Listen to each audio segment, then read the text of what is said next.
Subscribe करें हमारे YouTube channel को और बेल आइकन को प्रेस करें हमारे लेटेस्ट वीडियोस को देखने के लिए।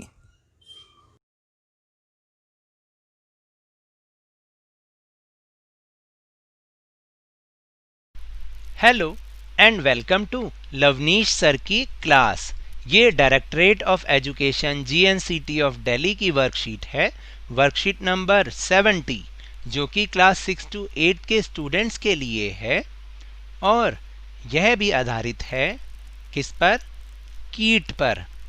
जानते हैं ना, जो सोमवार की वर्कशीट आई थी उसमें भी तो कीटों के बारे में ही बात की थी, यानी कि मधुमक्खियों के बारे में बात की थी।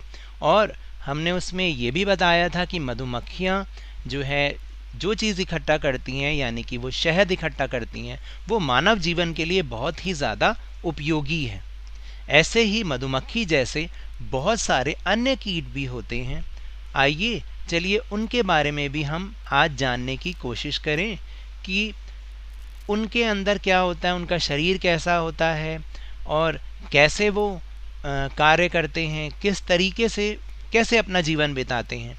तो चलिए एक बार उनके बारे में भी जानने का प्रयास करें। तो मेरे साथ शुरू करते हैं आज की वर्कशीट। जीवों के संसार में अलग अलग प्रकार के कीट या कीड़े होते हैं, जैसे तितलियाँ, मधुमक्खियाँ, कॉकरोच, चींटियाँ, मक्खी और मच्छर आदि। तो देखा आपने कि ये जो जीवों का संसार है ये इतना अलग है, उसमें इतनी प्रजाति के कीड़े मकोड़े हैं कि आप शायद उन्हें गिन भी नहीं सकते हैं। ये सारे के सारे अलग होते हैं। जैसे तितलियाँ बहुत सुंदर होती हैं, मधुमक्खियाँ क्योंकि शहद इकट्ठा करती हैं, और कॉकरोच तो देख के थोड़ा सा डर भी लगता है और घिन सी भी आती है। फिर चींटियाँ तो वैसे ही बहुत मेहनती होती हैं। मक्खी और मच्छर तो काट के दम ही ले लेते हैं। फिर आगे इनके बारे में क्या बात की गई है कि सभी कीड़ों के 6 पैर और शरीर के 3 भाग होते हैं। और देखिए यहाँ पर बहुत सारे कीटों की यानी कि कीड़े मकोड़ों की तस्वीर भी दिखा रखी है। अगर हम ध्यान से देखेंगे ना तो उसमें यही बताया गया है कि जितने भी कीड़े होते हैं इन सब के 6 पैर होते हैं और शरीर के 3 भाग होते हैं, यानी इनका शरीर 3 भागों में बटा होता है। पहला सिर, दूसरा वक्ष यानी कि छाती, और फिर तीसरा पेट या फिर उदर। ठीक है, तो इनके शरीर के 3 भाग होते हैं, सिर, वक्ष और पेट। सभी कीटों में 2 एंटीना होते हैं। आपने देखे वो बाहर 2 निकले हुए होते हैं उनके शरीर पे, जैसे सर के बाहर ना जैसे 2 कोई बाल से निकले एंटीना होते हैं वो। इनका उपयोग किसी भी प्रकार की गंध, स्वाद और उन्हें महसूस करने में किया जाता है। देखा तो ये जो 2 एंटीना होते हैं इन सभी कीटों के, ये बहुत ही महत्वपूर्ण होते हैं। ये किसी भी प्रकार की गंध का अनुभव कर लेते हैं या स्वाद का अनुभव कर लेते हैं। किस तरीके से उनको महसूस करवाते हैं कि क्या हो रहा है। कीटों के शरीर के बाहर एक कंकाल होता है जो वाटरप्रूफ होता है। देखिए ऊपर वाले ने, ईश्वर ने इन्हें किस तरीके से बनाया है कि इनके शरीर के बाहर एक कंकाल होता है जो वाटरप्रूफ होता है, जिसे बाह्य कंकाल कहा जाता है। यह सुरक्षा के लिए है। कुछ कीटों के पंख होते हैं इसलिए वो उड़ सकते हैं। जिनके पंख नहीं होते वे रेंगते हैं, कूदते हैं या फिर तैरते हैं। तो देखा आपने किस तरीके से इन कीटों का जीवन होता है, कैसे कैसे इनका शरीर होता है, किस तरीके से ये चलते हैं या उड़ते हैं।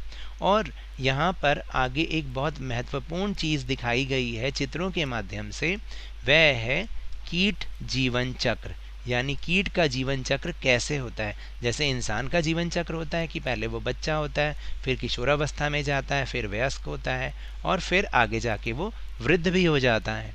तो इसी तरीके से कीटों का जीवन चक्र भी यहाँ पर दिखाया गया है। सबसे पहले वो अंडे के रूप में होता है, फिर उसमें से लार्वा निकलता है, लार्वा के बाद फिर वो प्यूपा बनता है और उसके बाद फिर वो एक वयस्क बन जाता है। तो इनका भी जीवन चक्र ऐसा ही होता है कि पहले अंडा, फिर लार्वा, फिर प्यूपा और फिर वयस्क। और ये चित्रों के माध्यम से भी आपको दिखाने का प्रयास किया गया है। तो चलिए अब आइए, अब हम जो हमने पढ़ा है उसी के ऊपर आधारित प्रश्नों के उत्तर देने का हम प्रयास करते हैं। तो जो पहला प्रश्न है वो है किन्हीं दो कीटों के नाम लिखिए। अभी तो हमने ऊपर बहुत सारे कीट देखे, उनके नाम भी पढ़े, उनमें से कोई भी दो कीट हमें लिखने हैं। मैंने लिखा है चींटी और मक्खी।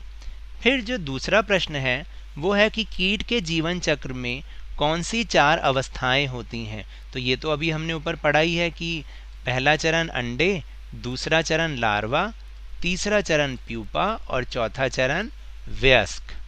फिर इसके बाद है तीसरा प्रश्न, कीट के शरीर के 3 भागों के नाम लिखिए। जो कीट का शरीर होता है वो 3 भागों में बटा होता है, अभी अभी हमने पढ़ा भी है, उसके बारे में समझा भी है। कौन कौन से भाग होते हैं? पहला सिर, दूसरा वक्ष यानी छाती वाला हिस्सा और तीसरा पेट यानी कि उदर। और आज का आखिरी प्रश्न है, एक कीट की कितनी टांगें होती हैं? तो ये भी हमने अभी अपनी वर्कशीट में ही पढ़ा है कि जितने भी कीट होते हैं यानी सभी कीटों के 6 पैर होते हैं। अब समझ में आए? आप इन जीवों से, इन कीटों से शायद थोड़ा बहुत परिचित हुए होंगे। तो यह तो थी आज की वर्कशीट। अगर मेरे इस तरह समझाने से आपको थोड़ा सा भी समझ में आया हो तो इस चैनल को ज़्यादा से ज़्यादा सब्सक्राइब कीजिए, लाइक कीजिए और बहुत ज़्यादा शेयर कीजिए। और मेरे साथ खेल खेल में इसी तरह वर्कशीट की जानकारी प्राप्त करते रहिए और ध्यान व मन लगाकर ज़रूर पढ़ते रहिए। धन्यवाद।